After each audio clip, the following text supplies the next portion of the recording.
예, 이제 두 번째 시간 해봅시다. 아까 얘기한 것처럼 세 문제 나오는데, 그, 첫 번째 불교에서 한 문제, 그 다음에 또, 저기 뭐지? 지금 얘기할 신종교에서 한 문제, 그 다음에 이제 그리스도교에서 한 문제 이렇게 낼 예정이거든요. 그러니까 각 주제마다, 우리 세 종교마다 하나씩 낼 거니까 그렇게 알고, 공부할 때도 참고하기 바랍니다.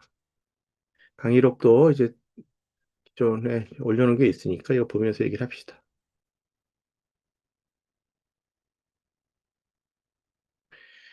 신종교에 대해서는 뭐 내가 몇 번 얘기를 하긴 했는데 여러분이나 나나 사실 좀 이렇게 처음에 접하면 얘네 뭐지? 사이비 아니야? 이렇게 생각을 하기 쉬운 어, 부분이 분명히 있습니다.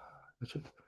우리가 종교뿐만이 아니라 지난번에 얘기했지만 여러 현상 자체가 우리가 처음 접하는 현상이거나 좀 희귀한 현상을 접하면 낯설기도 하고 좀 두렵기도 하고 경계를 하게 되죠. 그래서 종교도 새 종교가 등장하게 되면 처음에는 저거 뭐야 라고 당연히 낯설게 됩니다. 근데 이제 시간이 지나면서 잘 자리를 잡는 애들도 있고 또 진짜 좀 이상해서 사라지는 경우도 있는데 지금 우리가 얘기하는 신종교는 적어도 이제 일제강점기 전 그러니까 조선 말부터 등장해서 한국 사회에서 그래도 오랫동안 있어 왔죠. 예, 존재해왔던 종교들입니다. 그리고 두 번째는 신종교는 어떤 종교든지 처음엔 다 신종교죠. 처음에 시작하실 때 신종교 아닌 종교가 어디 있겠어요? 다 신종교고, 우리에게 되게 익숙한 종교들, 불교나 그리스도교도 처음에는 그 사회에서 되게 낯선 종교였습니다. 불교는 힌두교 사회에서 등장한 신종교였고, 그리스도교는 유다교 사회에서 등장한 신종교였죠. 그런데 왜 등장했을까, 신종교가? 대부분 신종교가 등장하는 이유는 기존 종교가 역할을 제대로 못하는 경우가 많다. 또는 역할을 하더라도 어떤 그 변환기, 전환기에 민중들의 어떤 그 마음을 제대로 담지 못한다. 그래서 이제 신정교가 많은 경우엔 어떤 이 역사적 변환기, 쉽지 않았던 시기에 등장해서 새로운 세상에 대한 어떤 비전을 제시했다. 그래서 사람들의 마음을 끄는 경우가 꽤 있다. 우리나라 조선도 마찬가지였다. 그래서 조선 말은 굉장히 어려운 상황이었는데 그때 이제 신종교가 등장하게 되는 게 그런 이유다. 부정부패, 기본적으로 이제 정부가 제대로 역할을 못하는 거죠. 그다음 자연재해, 또 인간들의 어떤 힘을 넘어서서 자연이 가져다 주는 어떤 어려움이 있죠. 그다음 전염병도 마찬가지고, 그다음에 이제 또 하나 이제 조선 같은 경우는 이제 서양의 위협 이런 게 이제 다 두려움의 대상이었죠.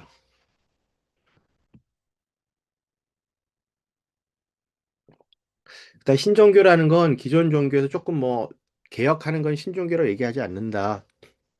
신종교가 되기 위해서는 완전히 달라야 된다. 어떤 기본 핵심적인 게. 그래서 예를 들면 그리스도교는 예수를 믿어야지 그게 그리스도교지. 하느님만 믿는다 그리스도교가 되는 건 아니죠. 하느님만 믿으면 유다인들도 하느님을 믿죠. 근데 그리스도, 예수를 믿지 않습니다. 마찬가지로 그리스도교인 줄 알았는데 알고 봤더니 예수를 믿는 게 아니라 문선명을 믿는다. 통일교가 그렇죠. 그러면 그건 신종교입니다.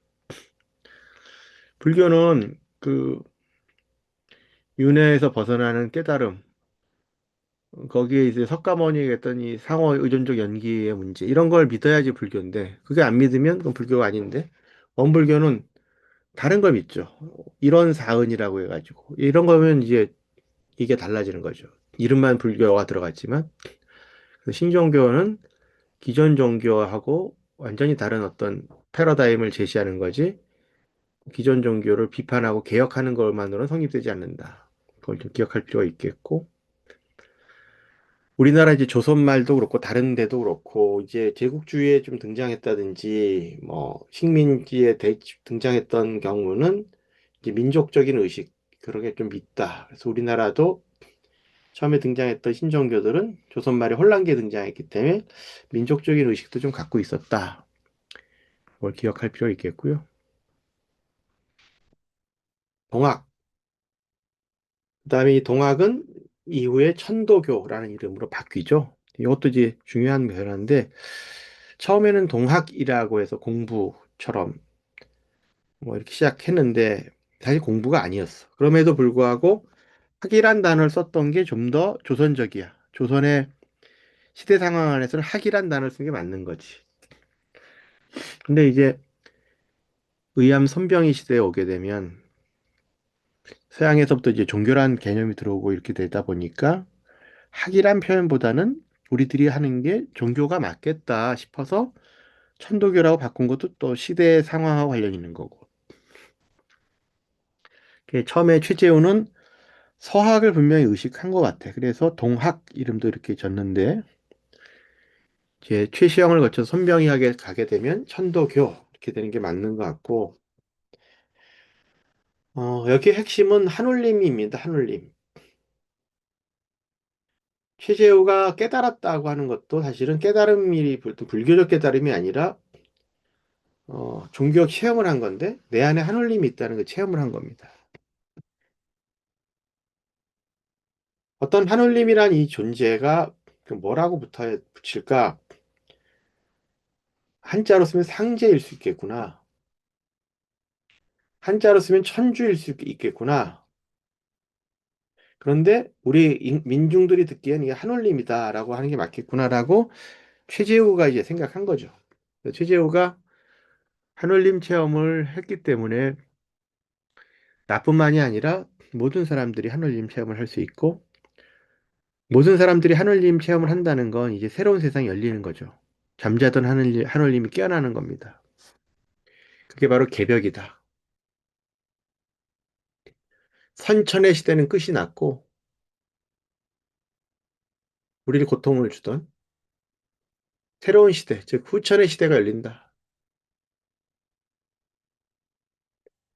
이 선천의 시대를 끝내고 후천의 시대로 넘어가는 걸 개벽이라고 한다. 이 개벽을 이루기 위해서는 우리 모두가 한울림 체험을 해야 된다. 한울림을 모시자. 시천주. 그럼 하늘님을 어떻게 모시냐? 수련을 해야 된다. 어떤 수련을 해야 되냐? 부적을 갖고 다녀라. 내가 써주마. 부적을 갖고 다녀라. 그 다음에 주문을 외워라. 시천주, 조화정, 명세봉율망, 만사지, 열쇠의 주로 된 이 주문을 외워라. 지금 강기로 시작한 여덟 주로 된 이 주문을 외워라. 그러면 네가 하느님을 모실 수 있다. 요게 이제 최재우의 얘기입니다. 그래서 영부라는 부적을 만들었고 주문을 만들었고 이런 것이 바로 기를 깨끗하게 하는 이거. 내 안에 기가 깨끗해진다면 하느님이 모실 수 있기 때문에 수심, 마음을 잘 닦아서 기를 깨끗하게 하라. 그래서 최재우가 인이예지는 선천시대의 가르침이었다면 새로운 가르침은 수심정기다. 옛날 사람들은 인이예지를 얘기했지만 이건 더 이상 소용없다. 이건 끝났다. 유교는 더 이상 유효하지 않다. 끝났다. 이제는 새로운 시대를 열어야 되니까 수심정기가 중요하고 수심정기를 하기 위해서는 돌을 닦아야 된다.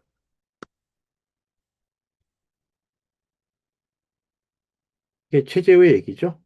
어떻게 보면 유교는 너무 어렵습니다. 책을 읽어야 되고 한자를 읽어야 되고 가르쳐야 되고 민중들하고는 거리가 멀습니다.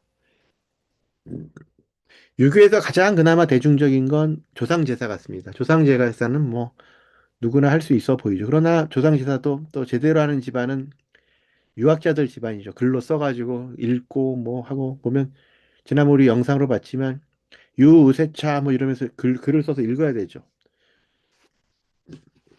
제사마저도 유교식 제사는 좀 어렵습니다. 농담으로 이제 뼈대 있는 집안이라고 하는 집안들은 제사도 복잡하고 어렵다고 생각이 되는데 민중들한테는 그것도 어렵기 때문에 이제 굿이 더 편할 수도 있겠죠. 어쨌든 유교는 너무 인텔리들에게 잘 맞습니다. 민중들하고는 거리가 멀죠. 그래서 최재훈은 본인이 인텔리죠. 굉장히 뛰어난 아버지, 그 유학자 집안에서 태어났지만 이걸 대중들에게 전파하기 위해서는 그런 건 다 필요 없다. 부적하고 주문이면 된다. 굉장히 대중화를 시켰습니다. 근데 최재율 자체가 워낙 한자 한문에 능통해 있기 때문에 글을 한문으로 많이 썼는데 그걸 모아서 책을 낸 게 동경대전과 용담유사입니다. 이 용담이란 단어는 최재우가 깨달은 데가 용담정이라고 그랬죠. 지난번 사진을 잠깐 봤는데 이게 계곡 따라 올라가다 보면 산 위에 있는 아주 조용한 정자입니다. 이 용담정에서 돌을 닦았고요. 그 다음에 이제 활동은 4년밖에 못해 최재우는. 4년만 활동하고 이제 반국가사범으로 잡혀서 죽죠. 사형을 당합니다. 그래서 최시영이 뒤를 잇습니다. 근데 나 지금 속이 또 안 좋네. 잠깐만.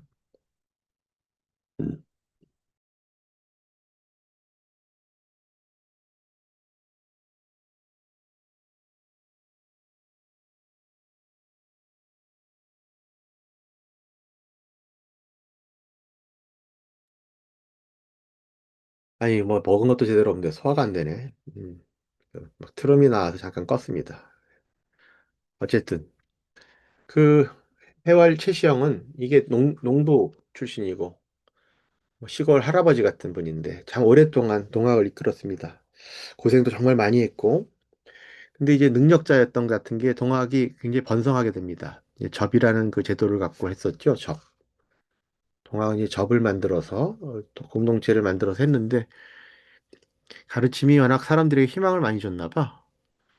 많은 사람들이 따랐죠. 그래서 사람들이 모였고 모이면서 이제 자기들의 교조, 이 최재우가 억울하다 해서 교조 신원 운동도 벌이고 굉장히 많은 움직임들이 벌어지다 보니까 또 예, 우리말에 그런 말이 있죠.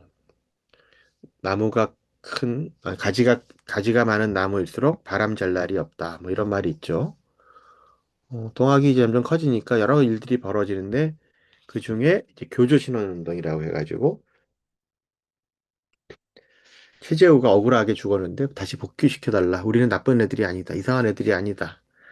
우리를 복귀시켜달라. 이게 교조신원운동을 했는데 이 교조신원운동에 앞장서다 보면 또 정부랑 부딪히게 되고 정부랑 부딪히게 되다 보니까 또 그게 뭔가 혁명처럼 비치기도 하는 여러 일들이 벌어지다가 결국은 전봉준이 이제 동학혁명을 일으킵니다.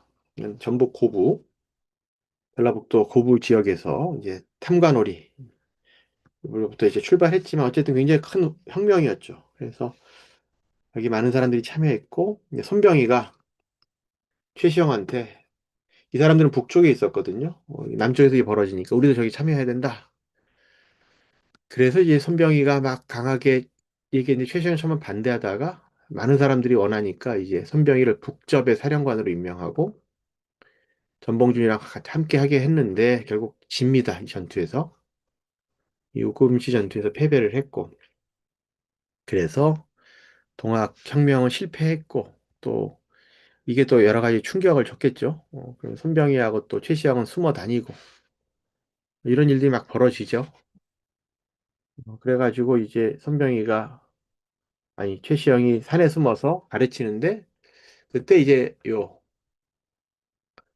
삼경사상이라는 거 가르쳐 삼경사상 경천, 경인, 경물 하늘님이 내 안에만 있는 게 아니라 모든 존재한테 있다. 그래서 경천 하늘님을 공경하고 경인 사람을 공경하고 경물 모든 존재를 다 공경해라. 이게 삼경사상이 됩니다.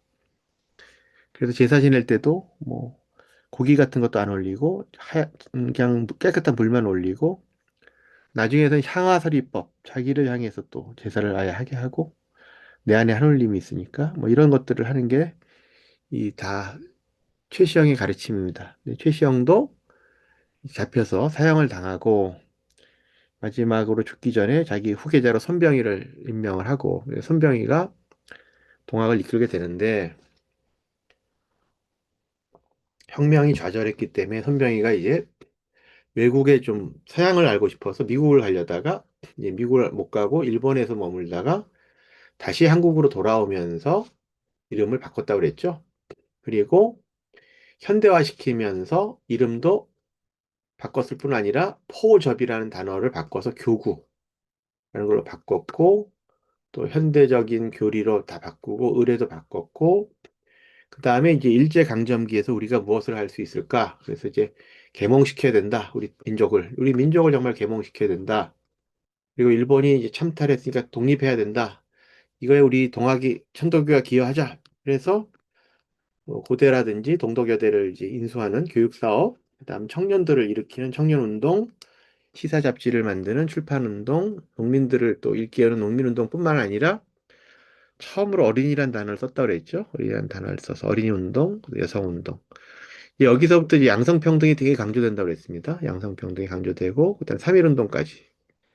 이렇게 많은 기여를 한 게 천도교다. 다만 해방 이후에 북한으로 갈라지면서 이제 천도교의 교세가 약화됐고, 또 리더 등의 들 일부가 또 북한으로 가버리고, 그다음에 이제 또 남한에서는 새로 일어난 어떻게 보면 그리스도교한테 이제 자리를 뺏기게 되는 거죠. 밀리게 되면서 지금 교세가 되게 약화됐습니다.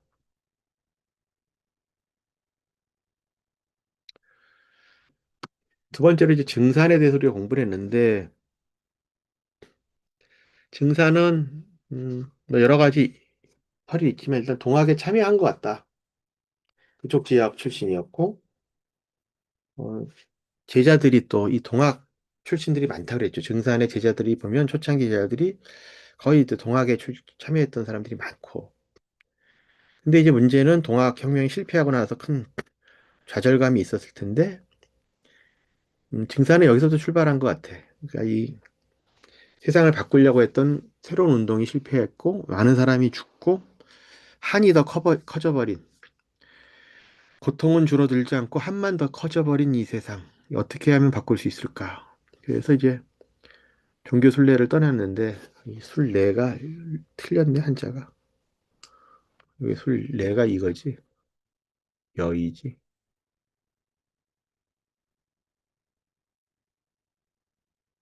거기서 이제 몇 사람들을 만나죠. 그래서 정역이라는 책도 받게 되고, 태을경을 또 받아서 주문도 배우게 됩니다. 그러다가 이제 전북의 이제 모악산이라는 곳에 대원사란 절에서 돌을 닦습니다. 처음엔 자기를 되살아난 수운이라고 했다가 그게 아니라 자기가 원래 하늘의 상제였다. 근데 내가 최재우한테 일을 맡겼더니 최재우가 일을 제대로 못해서 직접 세상을 구원하러 내려왔다. 내가 그 금산사에 미륵으로 있었다. 뭐 이런 얘기를 하기 시작하죠. 그러니까 지난번에도 얘기했지만 이 사람은 좋은 집안 출신도 아니었지만 글을 많이 알고 있었고 또 나름대로 경험이 많았던 것 같은데 자기를 이게 결국은 진짜로 미륵, 세상을 구원할 존재라고 의식을 분명히 했던 사람 같습니다. 근데 이제 이 사람에게 가장 핵심은 뭐냐면 왜 세상이 고통 중에 있는가? 이 문제를 바라본 시각이죠. 왜 세상은 이렇게 고통 중에 있을까? 왜 고통이란 게 사라지지 않을까? 이 불교는 이거를 이제 어떻게 보면 그 다음에 욕망 이런 걸로 해결하려고 했는데 이 사람은 전혀 달라. 세상에 고통 중에 있는 건 세상의 틀이 잘못 짜여져서요. 그 틀이라는 건 천지도수인데 이 틀이 잘못 짜여진 게 바로 우리가 상생 못하고 상극하게 한다. 근데 이것도 그냥 들으면 뭔 틀이 잘못 짜여진 거야? 라고 이제 생각할 수 있는데 이 틀이 잘못 짜여졌다는 게 한이 쌓였다는 거야, 한. 그래서 이제 요 키워드. 이 한을 푸는 게 해원이거든. 이제 해원 상생이라는 게 키워드가 될 수밖에 없죠. 그래서 이 한을 풀려면 뭘 해야 돼? 예, 천지공사라는 걸 해야 돼. 잠깐만요. 자꾸 몸이 컨디션이 지금 안 좋아서 잠깐만 있다가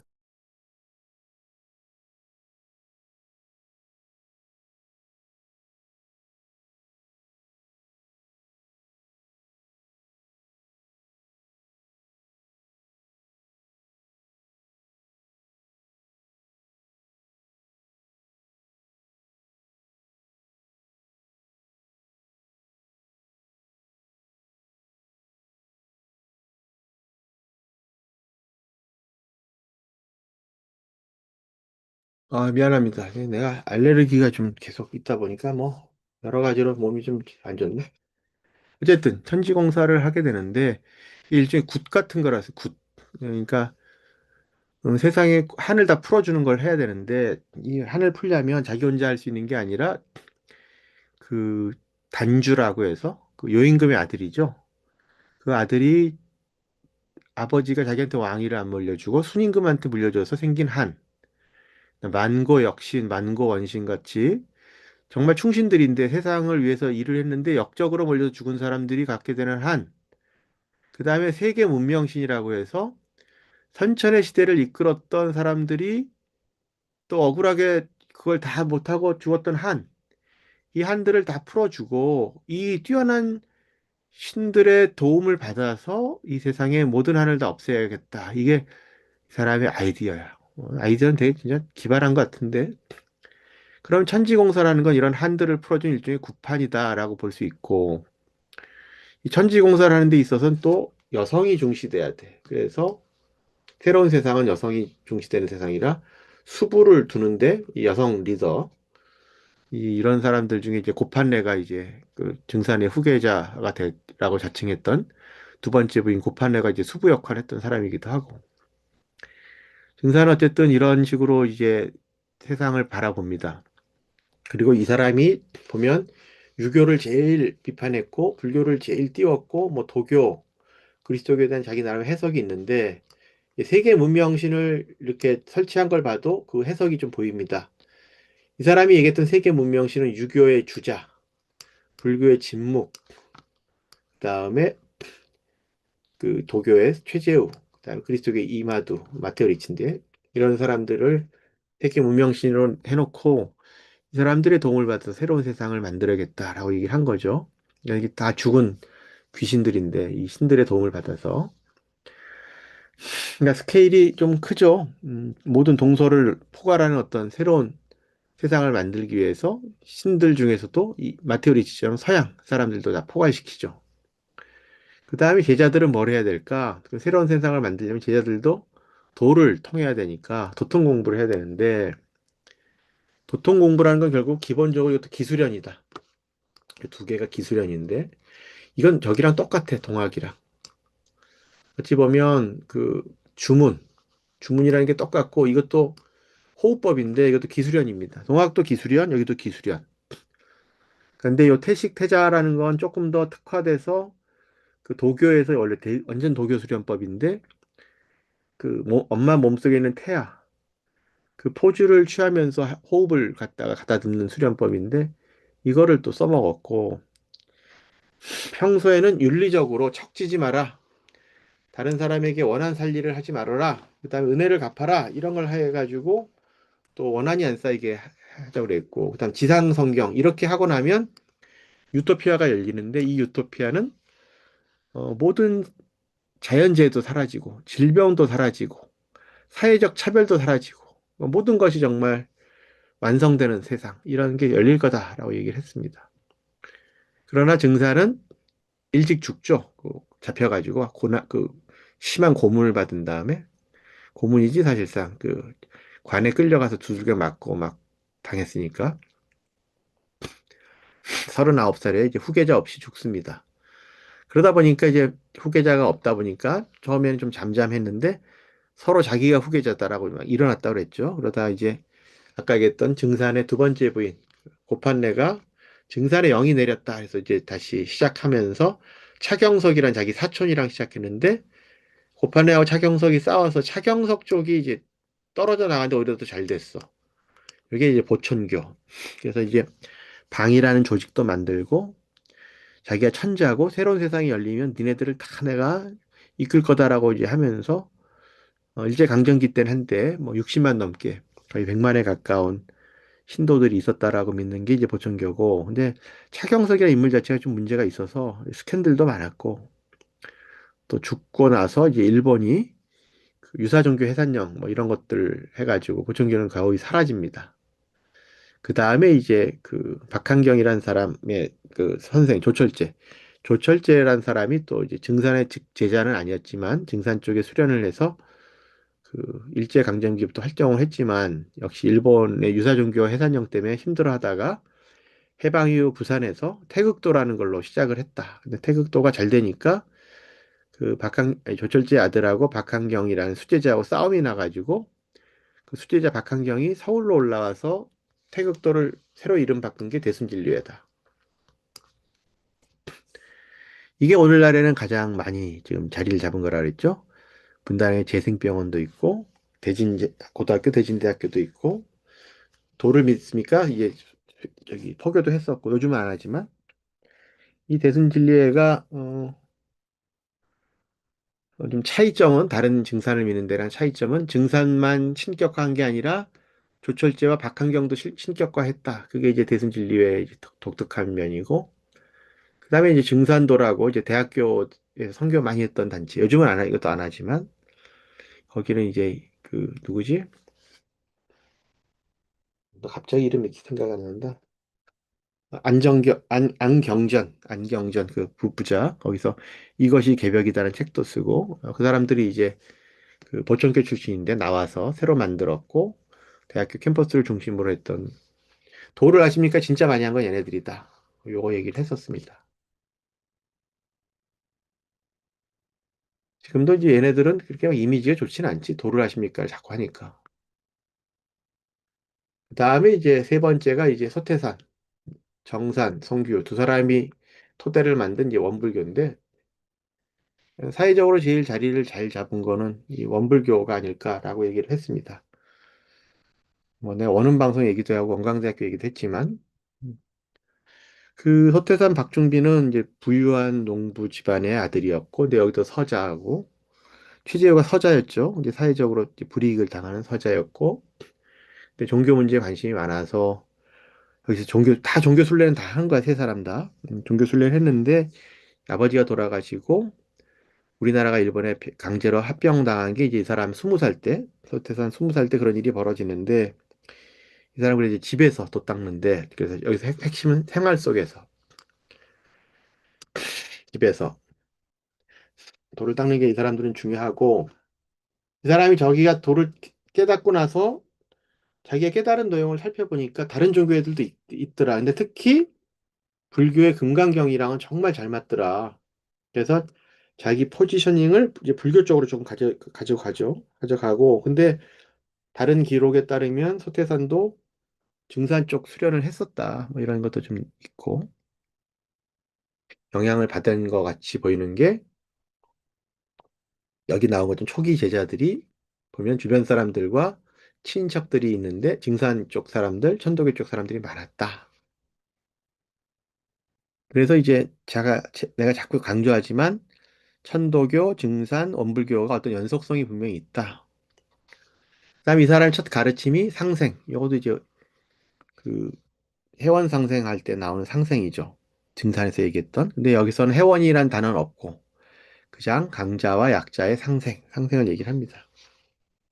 그다음에 여기 또 단이라는 걸 만들죠.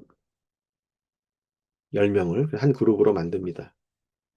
그리고 여기는 아주 재밌는 게 처음에 조합을 만들어서 안적 사업을 했다고 그랬잖아요.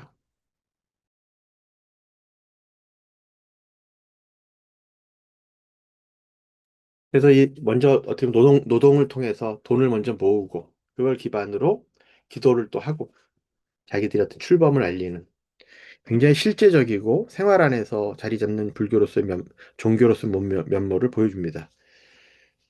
그리고 얘네들의 이름은 불법 연구회다.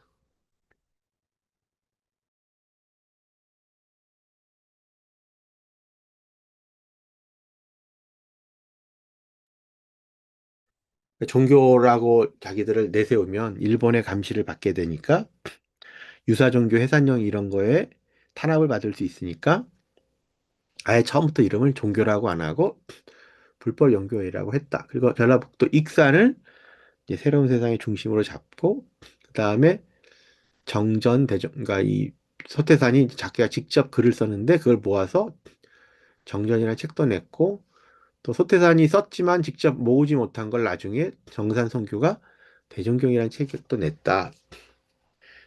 그리고 서태산은 해방 직전에 돌아가시는데 죽기 전에 자기의 후계자로 정산송규를 지목을 했고 여기가 이제 2대, 3대, 4대, 5대, 6대 계속 이 대종사가 잘 이어진다고 그랬잖아요. 이 정산송규는 경북 저기 사드를 배치한 성주 출신인데 처음에는 저기 뭐야 증산 쪽에 관심이 많아서 그쪽 수련을 하고 증산의 딸도 만나고 그랬다가 이제 소태산을 만나면서 이제 바뀌죠. 바뀌는데 정산송규가 이제 일제강점기가 끝나고 1945년 이후 해방된 한국에서 이끌면서 이름을 바꾸죠. 불법연구에서 원불교로. 이거 이름 바꾼 게 이제 정산송규고 또 소태산과 같이 준비했던 원광대를 실제로 만든 것도 정산송규고 삼동윤리라고 해서 이제 새로운 가르침을 하죠. 이게 바로 동원도리 그래서 우리 모든 종교는 하나의 원천으로부터 왔다. 동기연계 모든 인류는 하나의 기로 이루어진 형제자매다.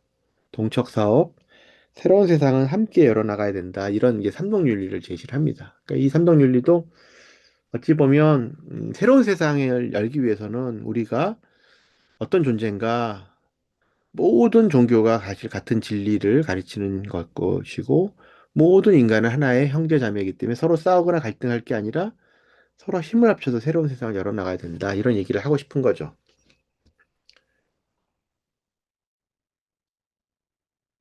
그 다음에 이미 물질은 충분히 발달되어 있는데 이제 정신이 쫓아가야 된다 해서 정신개벽을 강조를 하는데 이거는 이제 진리적 종교, 그러니까 엉터리 종교가 아니고 자기들의 욕망만 채워주는 종교가 아니라 정말 진리적 종교를 믿어야 되고 사실적 도덕, 허례허식이나 그냥 꼰대적인 윤리가 아니라 정말로 서로가 서로를 어, 배려하는 어떤 도덕을 훈련이 해야 된다. 그 진리라는 것은 온전히 갖춰진 원만 구족이다. 그래서 원으로 상징된다 그랬습니다. 그래서 얘네들한테는 이 원이라는 것 자체가 진리를 상징하는 거야.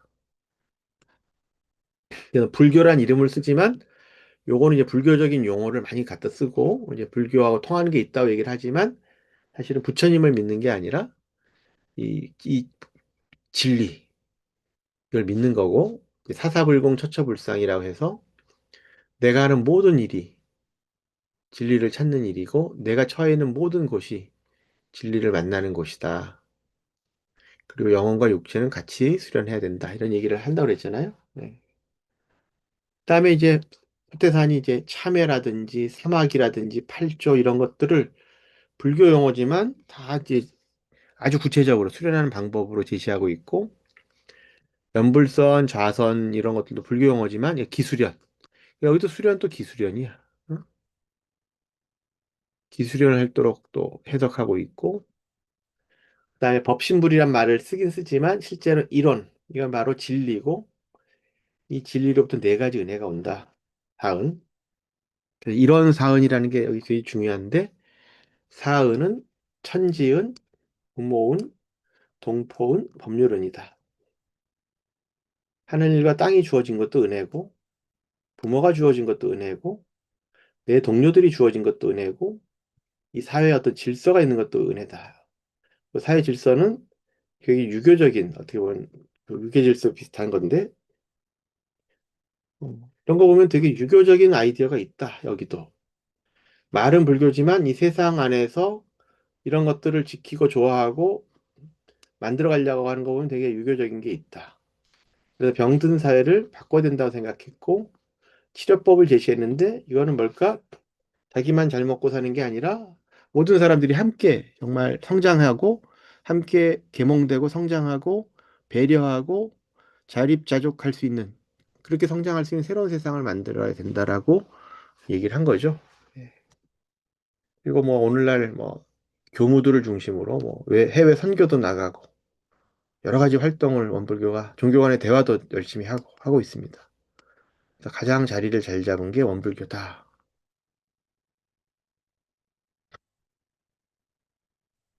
이 그 종교들 특징을 좀 또 살펴보면 말세론에서 출발을 했다.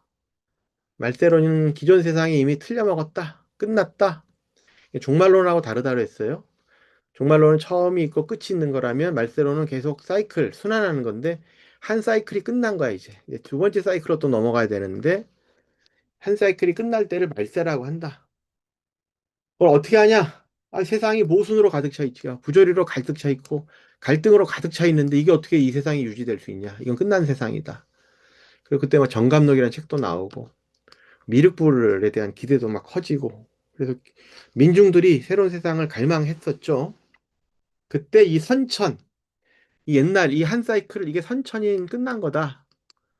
선천의 시대는 끝났고 이제 새로운 후천의 시대로 들어간다. 그럼 후천은 어떻게 되냐? 열어야 된다. 그게 바로 개벽이다. 후천을 여는 게 바로 개벽이다.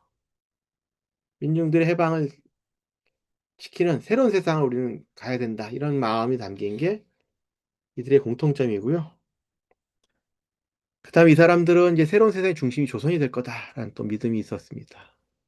그다음에 기존 종교를 모방한 것도 아니고 흡수한 것도 아니고 창의적으로 재해석했다. 그래서 유교에서 출발하지만 도교적인 요소를 넣기도 하고 불교에서 출발하지만 도교나 무속적인 요소를 넣기도 하고 뭐 이런 식으로 아주 창의적으로 재해석했습니다. 그 다음에 이제 서양의 이나 일본이 주는 근대 문명을 그냥 받아들이는 게 아니라 우리가 해석하고 우리가 해석해서 수용하고 또 그걸 통해서 새롭게 우리 민족을 계몽시키는 역할이 자기들의 것이라고 생각을 했다.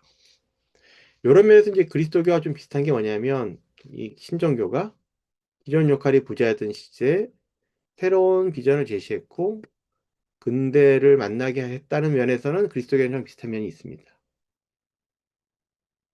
네, 여기까지 해서 신종교를 마치고요. 그리스도교 중에 이제 천주교 얘기를 좀 먼저 하면 이게 한국 천주교의 특징입니다. 다른 천주교는 이러지 않아. 다른 나라와 전혀 다른 한국만의 특징이 뭐냐면 학문 탐구에서 신앙으로 넘어왔다. 그것도 자발적으로. 선교사가 들어가지 않았다. 처음에 선교사가 들어가지도 않았는데 자기들끼리 학문 탐구하다가 신앙으로 넘어갔다. 이거는 진짜로 대단한 특이한 케이스야. 대단히 특이한 케이스. 하나도 존재하지 않아. 선례가 하나도 없는. 앞으로도 또 이런 데가 있을까 싶을 정도로 특이한 케이스입니다. 근데 이런 특이한 케이스의 배경은 세계사적인 배경이 있는데 바로 서학의 전례다. 서학이라는 건 단순히 학문으로 선교를 한 게 아니라, 아니, 신앙으로 선교한 게 아니라 서양의 과학 같은 모든 학문을 통해서 선교했던 예수회라는 수도회가 있었다. 얘네들은 막 들어가서 무조건 예수 믿으라고 한 게 아니라 그 문화에 대해서 이해도 있었고 그걸 기반으로 여러 가지 서양 학문을 설계도 하고 재해석도 하고 이러면서 중국 선교를 특히 열심히 했는데 이 예수의 선교의 첫 번째는 일본에 들어갔던 프란치스코 하비에르고 하비에르가 일본 문화를 존중하면서 했던 선교를 문화 적응주의라고 하는데 이거를 중국에서 마테오 리치가 이어받았고 마테오 리치는 그래서 동양 문화에 대한 이해를 기반으로 특히 중국을 기반으로 천주실이라는 책을 썼고 또 자기들이 그 당시 세계에 대한 지식을 기반으로 고려만국 정도라는 지도도 그렸고 뭐 여러 가지 화포라든지 뭐 천리경이라든지 천문학, 수학 많은 것들을 가져다 주죠. 그러니까 이런 게 되게 똑똑한 전략이란 저는 개인적으로 생각을 합니다. 그러니까 오늘날도 마찬가지인데 무조건 예수 믿으라고 하는 것보다도 여러 가지 어떤 토대들, 이 세상을 바라보는 관점을 제공해 줬던 학문, 문화 이런 것들을 갖고 같이 선교를 하는 게 더 현명하죠. 실제로도 개신교에서도 그런 선교를 많이 합니다. 개신교 학자들이 그래서 마테오 리치를 연구한 사람들이 꽤 많아. 나 이거 나중에 봤더니 책을 마테오 리치가 그러니까 개신교에서 되게 영감을 준 거지. 그다음에 이제 우리나라 카톨릭은 크게 이제 네 가지 시기로 구별된다. 이건 내 선생님이 구별한 시기라 절대적인 건 아닌데 대충 이렇게 구별을 할 수 있다면 문화 접촉기라고 해서 그 명나라 때부터 사신으로 갔던 사람들이 이제 이걸 시작하는 거죠. 서학 책들을 갖고 들어오기 시작하죠. 그 다음에 이제 이승훈이 세례받았던 시점, 조선교구라는 공식적인 기구가 설정된 시점, 그 다음에 그 프랑스 선교사들이 선교의 자유를 얻은 시점 이렇게 네 시기로 구별하는 게 가톨릭 이해하는데 한국 가톨릭에는 도움이 되죠. 그래서 이게 되게 길었습니다. 문화 접촉기가 굉장히 오랫동안 책을 읽는데 천주시리와 같이 많이 읽은 책, 요거와 더불어 많이 읽힌 책이 이제 교우론이라는 책이 많이 읽혔다고 그랬죠. 이건 중국에서도 베스트셀러였고. 그다음에 이제 서양에 굉장히 많은 그 발전된 문명들이 이제 들어오면서 사람들이 놀라기도 하고 경계심도 갖고 막 이랬죠. 책도 많이 읽어봤고 조선도 기본적으로 이 양반들은 유교 문화라는 건 결국 인텔리들의 문화고 책을 많이 읽는 문화입니다. 그래서 그런 거 되게 많이 읽었고 그다음 청나라가 득세하고 나서 이제 소현세자가 이제 인질로 잡혀갔었는데 이제 아담샬이라는 마테오 리치의 후배죠. 후배 예수연을 만나서 또 많은 선물을 받고 들어왔고 그다음에 이제 한국에서는 이제 계속 익혀가는 과정에서 남인 정치적으로 이제 남인들하고 이제 노론 서인들하고 싸움인데 이 남인들 중에 이제 이익이라는 사람이 있었는데 이 사람이 이제 영향력이 컸고 이 사람 제자들이 많았는데 이 사람 제자들 중에서 야 읽어보니까 그냥 읽을 게 아니라 우리가 믿자 아예 이렇게 했던 사람들이 신서파 지난번 잠깐 다큐 영상도 봤지만 정약용의 형제들 원철진 형제들 이런 사람들이 신서파 야 그거 불교와 큰 차이 없어 그게 별로 수준 높은 거 아니야 잘못 믿으면 우리 큰일 나 이게 공서파 이렇게 남인들 사이에 갈렸습니다 근데 이제 신서파 중에 일부가 이승훈이라는 사람을 베이징에 보내가지고 세례를 받게 하면서 공식적으로 가톨릭이 출범하는 거고 정약용의 외사촌이었죠 윤지충 이 윤지충이라는 사람이 이 진산에서 자기 어머니의 신주를 태우죠. 그리고 이 사람이 또 사촌, 또 다른 사촌 권상현이 있는데 이 사람들이 이제 조상 제사를 금지하는 그 당시 가톨릭의 어떤 지침 때문에 자기 어머니 제사를 안 하고 신주를 태웠다가 큰 난리가 나죠. 그래서 이 사람들 사형 당하는 게 최초의 이제 종교에 의한 어떻게 보면 사형이고 그다음에 이제 1801년 여기는 안 나왔지만 이제 정조가 죽고 나서 우리가 지난번 영상에도 본 것처럼 정순왕후가 정권을 잡고 서인들이 득세하면서 본격적으로 남인들을 잡으려고 이제 큰 박해를 하는 게 1801년 신유박해고 근데 또 남인들에 대한 꼭 정치적 박해를 떠나서 그 당시 천주교의 교리가 조선이 가장 중시했던 그 양반과 평민의 어떤 질서, 사회적 차별 질서, 남자와 여자의 어떤 질서 이런 걸 허물어뜨리는 그냥 모두가 교우인 그런 사회 질서를 허물어뜨리는 측면이 분명히 있었죠. 그래서 그거에 대한 위기감이 있었을 거다. 그 다음에 이제 조선 교구라는 게 만들어지고 이제 본격적으로 프랑스 선교사들이 들어온다고 그랬어요. 파리 여방 선교회라는 이 선교사들이 들어오기 시작하는데 그때마다 어떻게 보면 그 박해라는 게 있었죠. 그래서 이제 선교사들도 죽고 그다음 조선 천주교 최초의 사제였던 김대건도 죽고 뭐 이런 식으로 그런 일들이 계속 반복적으로 벌어짐에도 불구하고 믿었죠, 이 사람들은. 그렇게 한 100년을 믿다 보니까 이제 조선이 개방을 했고 조불 통산 조약이 열렸고 이제 프랑스 선교사들이 이제 본격적으로 선교할 수 있는 길이 열렸고 또 조상 존사에 대해서도 좀 관용적인 게 돼서 나아졌지만 이제 일제 강점기에 들어갑니다. 그래서 일본 광점기에서는 이 프랑스 선교사들이 되게 소극적으로 활동했고 개신교와 선교에서도 좀 밀리고 그러다가 이 제2차 바티칸 공회라고 1962년, 65년을 통해서 이제 가톨릭이 현대화됩니다. 현대화. 그래서 이제 한국 가톨릭이 좀 변화한 길을 갖게 되고 또 자체적인 힘도 좀 생기고 또 1970년대, 60년대 민주화운동을 통해서 국민들의 지지도 받고 또 대학교도 만들고 병원도 제대로 만들고 이러면서 한국 사회 안에서 어떻게 보면 주류 종교로 역할을 하기 시작하죠. 이게 그렇게 오래된 일이 아니에요.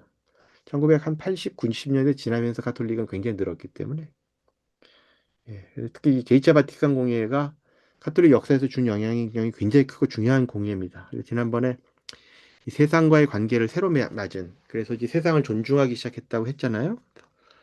이런 게 어떤 건지를 좀 더 생각해 보고 여러분들도 한번 정리했으면 좋겠습니다. 그래서 여기까지 일단 하고 가톨릭까지, 천주교까지 하고, 또 잠깐 쉬었다가, 마지막 3교시는 개신교 얘기 좀 하고, 또 다른 정리하는 강의 얘기를 하면서 마치도록 하겠습니다. 그래서 10분, 14분 쉬고, 12시죠? 11시죠? 11시에 만나는 걸로 하겠습니다. 11시가 이제 마지막 수업이구나. 예, 그때 다시 봅시다. 예, 수고했습니다. Recording stopped.